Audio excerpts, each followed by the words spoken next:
जिंदाबाद, एनडीए गठबंधन जिंदाबाद, नीतीश कुमार जिंदाबाद, नीतीश कुमार जिंदाबाद, नीतीश कुमार जिंदाबाद।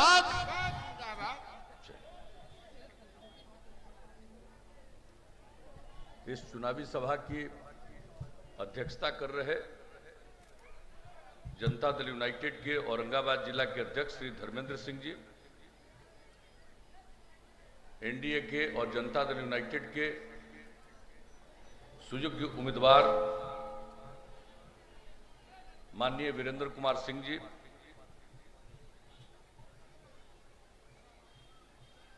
कुटुंबा विधानसभा क्षेत्र से हिंदुस्तानी अवाम मोर्चा और एनडीए के उम्मीदवार श्री श्रवण भुइयां जी, हमारे साथ यहां कार्यक्रम में उपस्थित प्रदेश जनता दल यू के कार्यकारी अध्यक्ष श्री अशोक चौधरी जी, काराकाट के माननीय सांसद श्री महाबली सिंह जी, जदयू नेता और प्रभारी श्री रणवीर नंदन जी, हिंदुस्तानी अवाम मोर्चा के राष्ट्रीय महासचिव श्री सुनील चौबे जी, विकासशील इंसान पार्टी के जिला अध्यक्ष श्री जगदीश चौधरी जी, हम लोगों के पार्टी के वरिष्ठ नेता और प्रदेश के उपाध्यक्ष श्री विश्वनाथ सिंह जी, जनता दल यू सहकारिता प्रकोष्ठ के प्रदेश उपाध्यक्ष संजीव सिंह जी, जनता दल यू अति पिछड़ा प्रकोष्ठ के जिला अध्यक्ष श्री राम लखन चंद्रवंशी जी,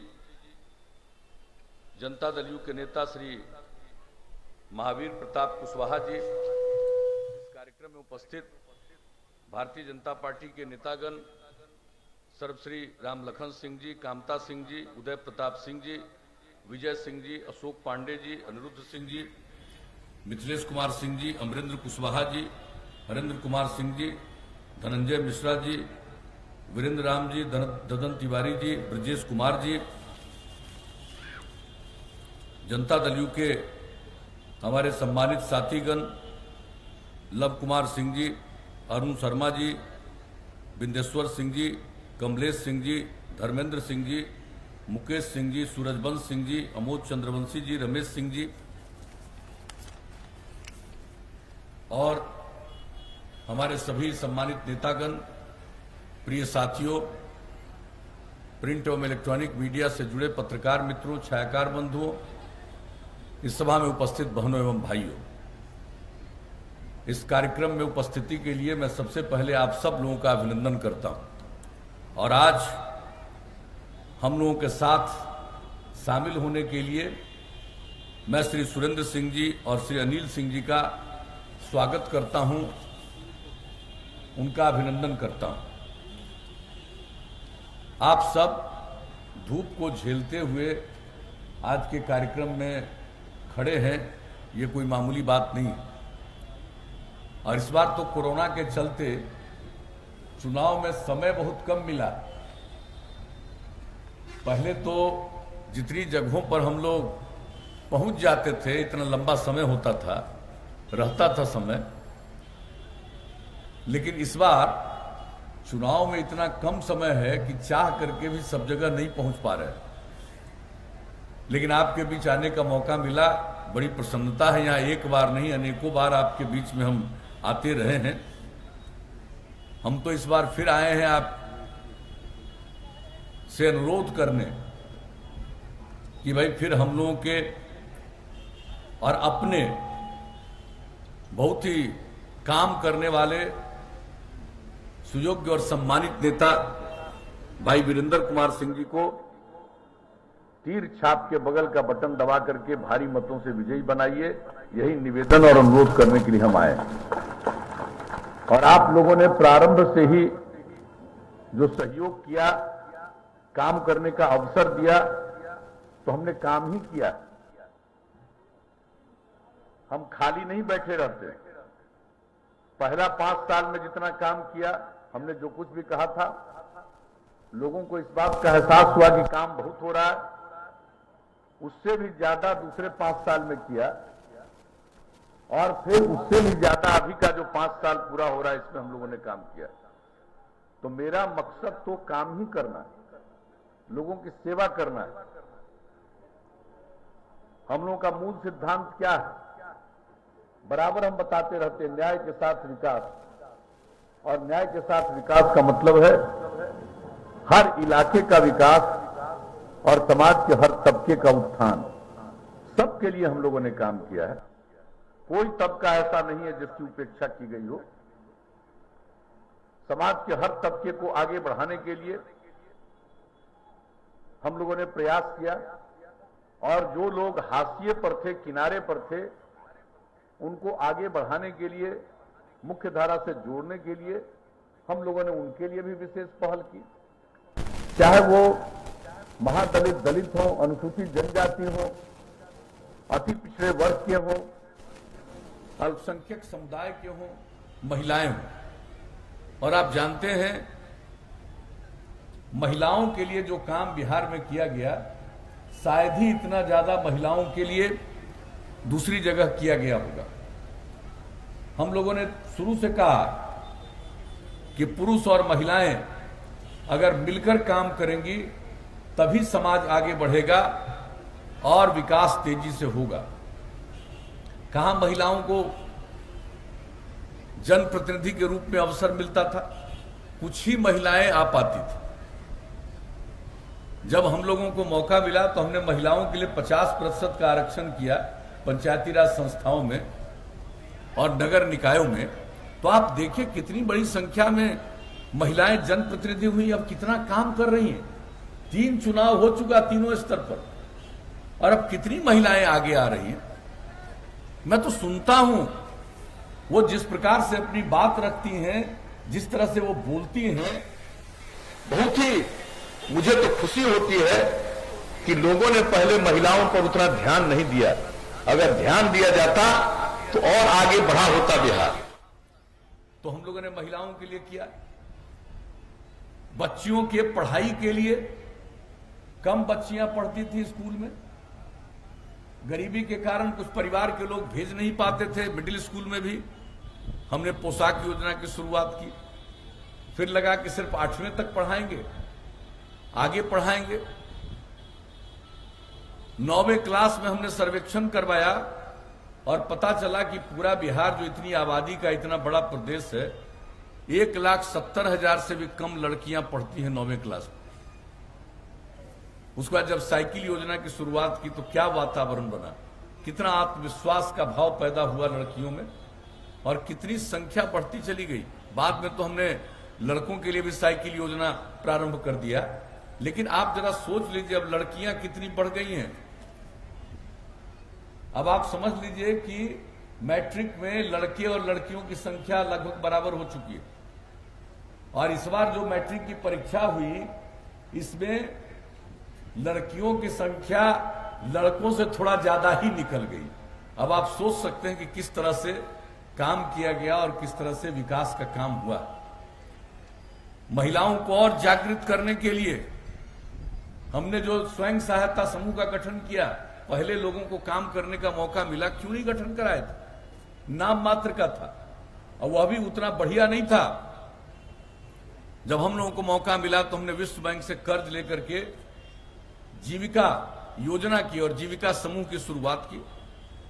10 लाख का हमारा लक्ष्य रहा है स्वयं सहायता समूह गठन करने का। अब 10 लाख हो चुका और 1,20,00,000 से ज्यादा महिलाएं अब जीविका समूह से जुड़ गई।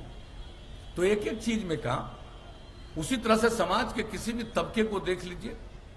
और हम तो बार बार कहते हैं, जैसा कि हमने कहा है, अगर महिलाएं आगे बढ़ेंगी और पुरुष और महिला मिलकर काम करेंगे तो निश्चित रूप से हम लोग बहुत आगे बढ़ेंगे। और जब काम करने का मौका मिला है तो बताइए क्या हाल था बिहार का। शाम होते होते कोई घर से बाहर निकलता था, कहीं चलने का रास्ता था। कानून की स्थिति कितनी खराब थी, अपराध की कितनी घटनाएं थी, और सब चीजों को नियंत्रित किया गया। इधर से उधर बायां दायां करने की कुछ लोगों की आदत होती, तो इसलिए कुछ जो भी हो, लेकिन अब आप गौर करके देख लीजिए तो केंद्र सरकार के द्वारा प्रकाशित होता है, हर राज्य के अपराध की स्थिति की जानकारी दी जाती है। जो सबसे हाल का 2018 का प्रकाशित हुआ है, उसके हिसाब से आप जान लीजिए कि अपराध के मामले में बिहार में कितनी कमी आ गई है। इतनी बड़ी आबादी, इतना बड़ा राज्य, और बिहार अपराध के मामले में 23वें नंबर पर इस देश में चला गया। अब आप सोच लीजिए, कुछ लोग तो कुछ ही बयानबाजी करते रहते हैं, लेकिन तथ्य क्या है? आमदनी कितनी राज्य की बढ़ी? कहां था बिहार का हाल 2005-06 में?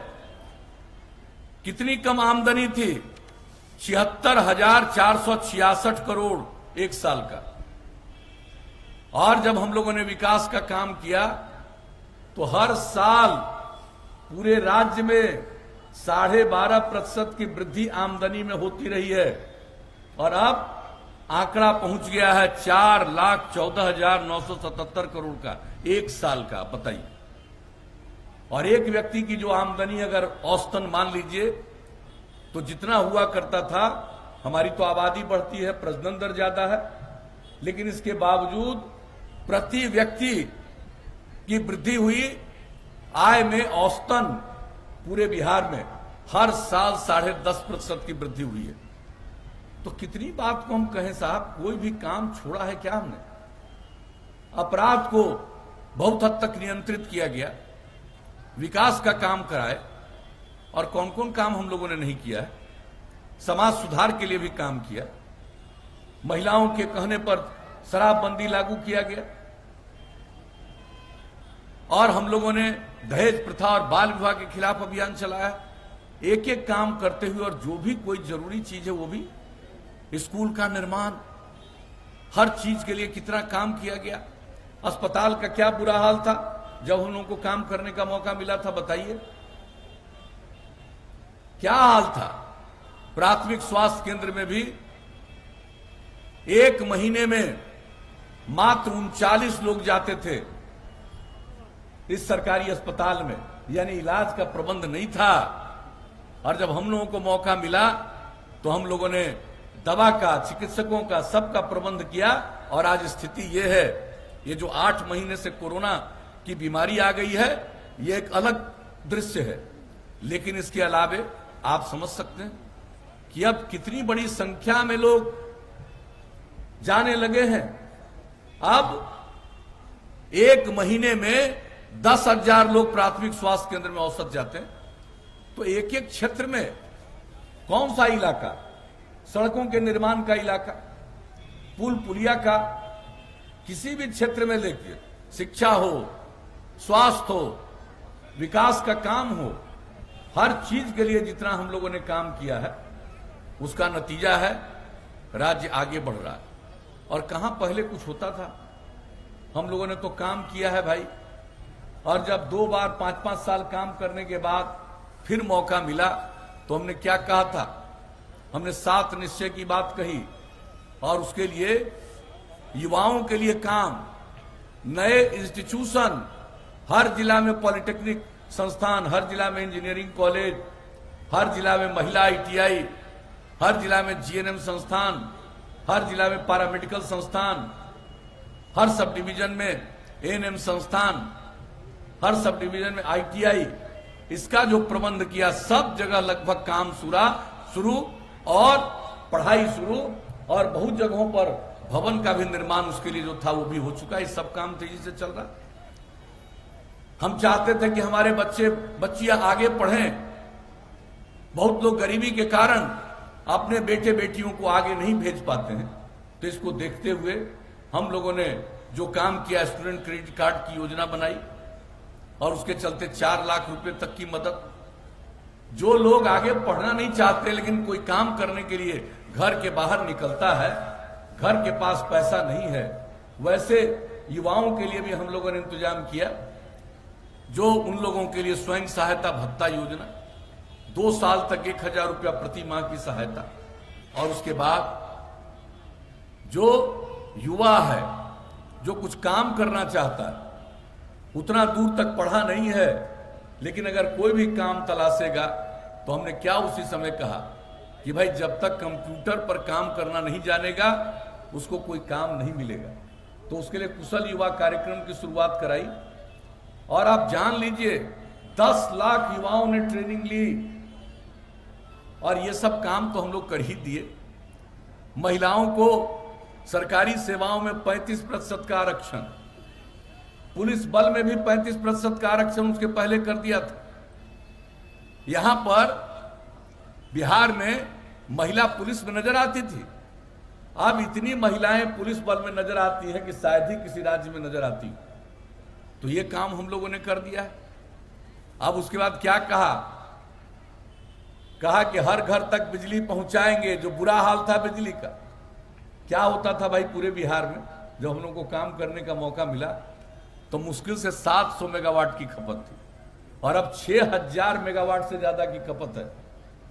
और आप जान लीजिए हर घर बिजली उपलब्ध कराने का हमने निश्चय किया और वो काम करने का लक्ष्य रखा 2018 के दिसंबर, वो काम पूरा कर दिया अक्टूबर 2018 तक। आप जितने लोग और ज्यादा बिजली चाह रहे और नए घर बना रहे हैं, कहीं भी जा रहे हैं, सबको बिजली मिल रही है।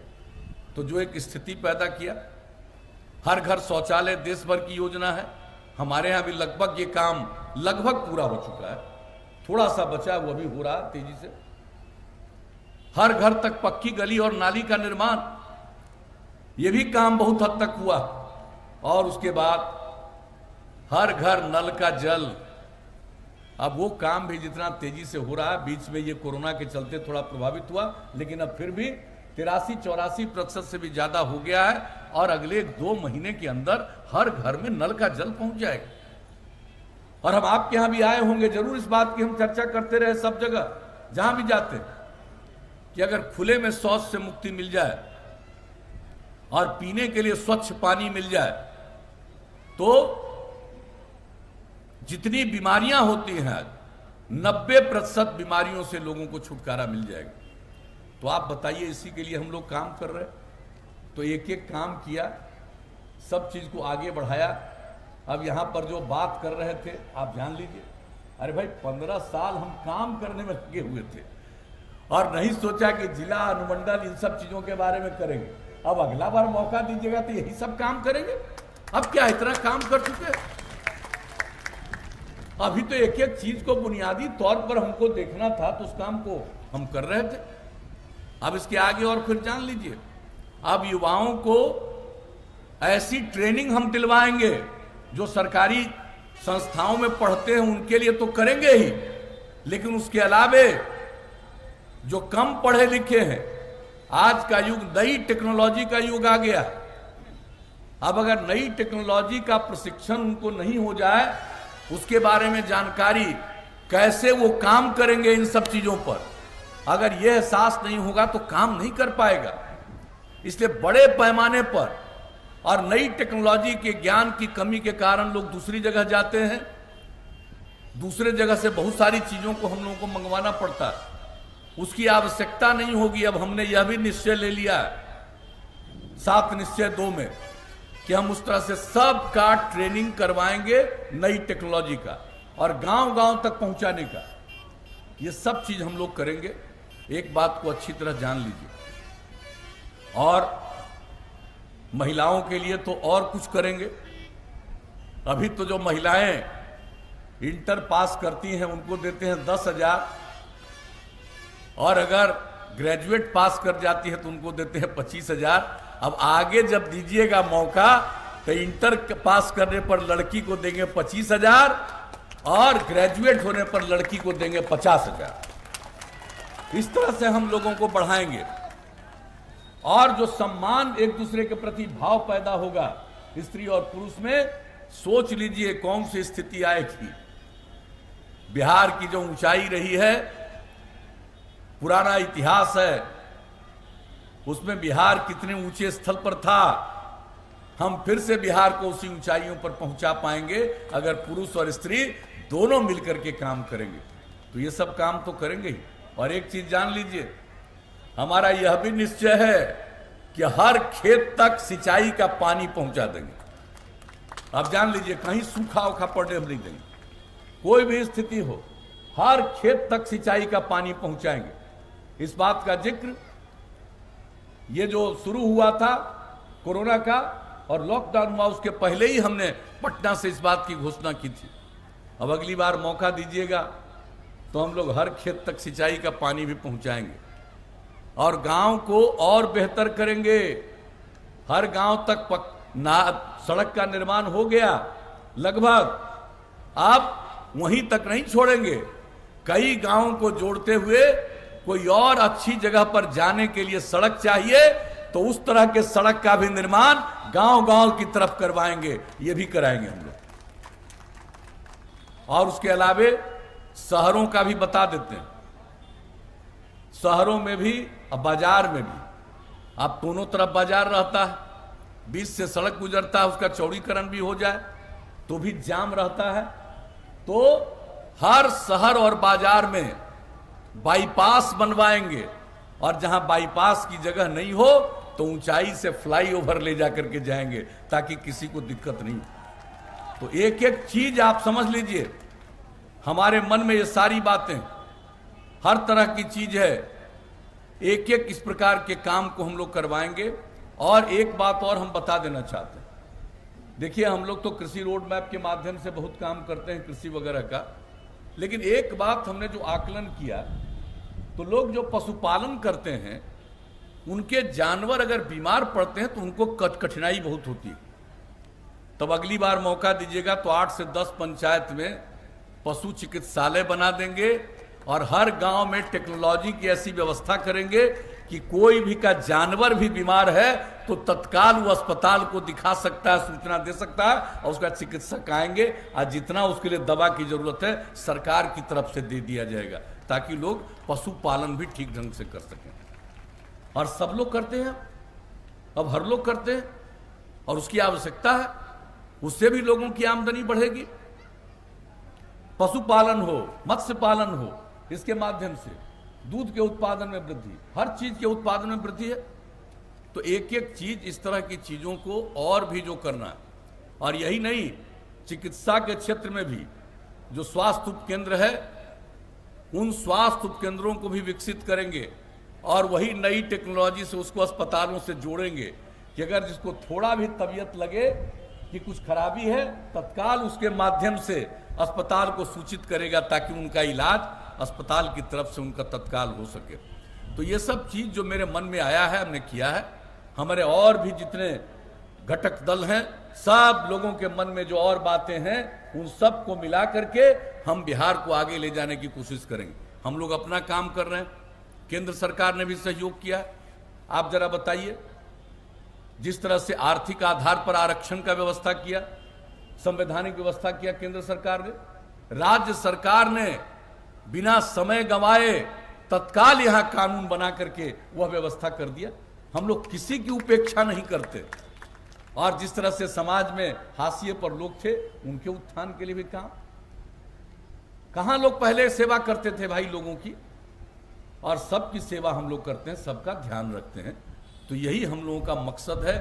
और जान लीजिए केंद्र की तरफ से भी बहुत तरह की सहायता किसानों को, लोगों को मिल रही है, गरीब लोगों को, और हम लोगों की तरफ से भी मिल रही है।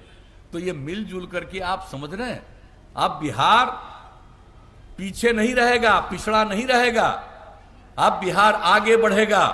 इसको हम लोग सक्षम बनाना चाहते हैं, बिहार को आत्मनिर्भर बनाना चाहते हैं, स्वावलंबी बनाना चाहते हैं। ये बिहार आगे बढ़ेगा और सबके सहयोग से। तो हम लोगों ने सबों के लिए काम किया। जिन लोगों को कोई पूछता नहीं था उनके लिए भी हम लोगों ने व्यवस्था की। और जो भी आज सब लोगों का सम्मान है, चाहे अनुसूचित जाति, अनुसूचित जनजाति हो या अति पिछड़े वर्ग के लोग हो। कहां अति पिछड़ों को मिलता था, कुछ बताइए, क्या जगह मिलती थी? कोई लोगों को मिल पाता था जनप्रतिनिधि के रूप में जगह? लेकिन अब देखिए जिस तरह से हमने पंचायती राज संस्थाओं में, नगर निकायों में किया, प्रावधान किया आरक्षण की, आज देखिए सब लोगों को कितना अब काम करने का मौका मिला है। और लोग जो समाज को बांटने के चक्कर में पहले कराते रहते थे इधर उधर, और जो नक्सल वगैरह का भी धंधा करने के चक्कर में रहते थे, उस सब में कहां चला गया, सबकी कितनी कमी हो गई, और सब लोगों को हम जोड़ करके आगे बढ़वा रहे हैं। तो अगर मौका दीजिएगा तो भाई हम तो सेवा करेंगे। कुछ लोग हैं जो देखिए मेरे ऊपर बहुत तरह की बात बोलते रहता है, खूब प्रचार लेता है, हमको कोई एतराज नहीं भाई, मेरे ऊपर अनाप शनाप बोल करके अगर प्रचार लेते हो तो लो, हमको क्या दिक्कत है, कम से कम मेरे ही चलते ना प्रचार ले रहे हो, मेरे ही ऊपर कुछ अनाप शनाप बोलोगे तभी ना प्रचार मिल रहा है, लो प्रचार। लेकिन काम करने का कोई अनुभव है, कोई समझ है कि क्या होना चाहिए, कोई सलाहकार रहता है, कुछ से कुछ करवा दिया जो कभी होना ही नहीं है। अरे 15 साल रहा राज पति पत्नी, क्या किया, किसके लिए किया, अभी तो अंदर भी है, जो काम किया उसी के चलते अंदर है, और लोग भी अंदर जाएंगे। लेकिन क्या है, कोई काम करता है, सब अपने हित में काम करता है, अपने लिए काम करता है। और हम लोगों को मौका दिए हैं, हम पूरे बिहार को एक परिवार मानते हैं और सबकी सेवा करना चाहते हैं और सेवा करते रहते हैं, और बाकी लोग अपने लिए कुछ करते रहते हैं। तो हम लोगों का उद्देश्य अपने लिए कुछ नहीं करना है, हमारा काम तो आप सबकी सेवा करना है। तो इसलिए आगे मौका दीजिएगा और सेवा करते रहेंगे। और यही आपसे अपील करने आए हैं कि भाई काम और आगे बढ़ाना चाहते हैं, बिहार को और तरक्की के रास्ते पर ले जाना चल रहे हैं हम लोग, और आगे बढ़ना चाहते हैं और एक विकासशील राज्य हो जाए। तब वैसी स्थिति में हम सबको, समाज के हर तबके से हम यही अपील करेंगे कि मिलकर काम करिए। कुछ लोग वोट के चक्कर में बंटवारा करने के हिसाब में रहते होंगे, लेकिन कभी कोई काम का तजुर्बा है, काम का अनुभव है, काम कभी किया है? एक बात जान लीजिए, जो भी सरकार आप बनाते हैं उसी की जिम्मेवारी है सेवा करना। तो हम लोग तो आपकी सेवा करते हैं। कुछ लोग ऐसे हैं जो अपना ही काम का अपने ही लिए कुछ करते रहते हैं। तो इसलिए आपको सोचना है भाई, सभी हम बहनों और भाइयों से, सभी बुजुर्गों से मैं यही प्रार्थना करूंगा कि हम लोगों के काम को देखिए, और आपको लगता है कि इसी रास्ते पर आगे बढ़ना चाहिए तो भारी मतों से फिर से हम लोगों के उम्मीदवार वीरेंद्र बाबू को विजयी बनाइए, और कुटुंबा क्षेत्र के भी हमारे उम्मीदवार यहाँ पर मौजूद हैं, हम पार्टी से उनको भी विजयी बनवाइए, श्रवण भुइयां जी को। हम यही आप सबसे अपील करने आए हैं। और क्या उम्मीद लेकर के जाए बताइए, जिताइएगा कि नहीं? वीरेंद्र बाबू को जिताइएगा? हाथ उठा के बताइए। बहुत बहुत धन्यवाद, आपने जीत का आश्वासन दे दिया, तो हम इनको अब जीत का माला पहना दें। हाथ उठा के बोलिए।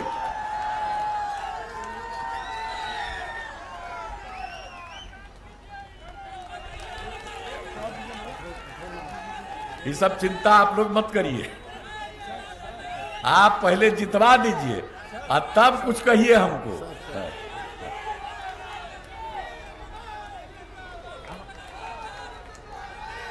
आप लोगों के आश्वासन पर हमने जीत का भी माला पहना दिया, तो हम तो अब यही बहुत अच्छी बात है।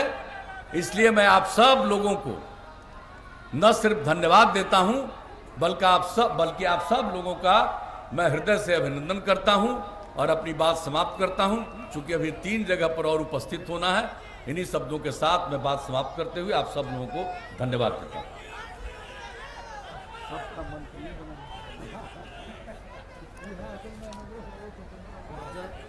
बहुत बहुत धन्यवाद इस कार्यक्रम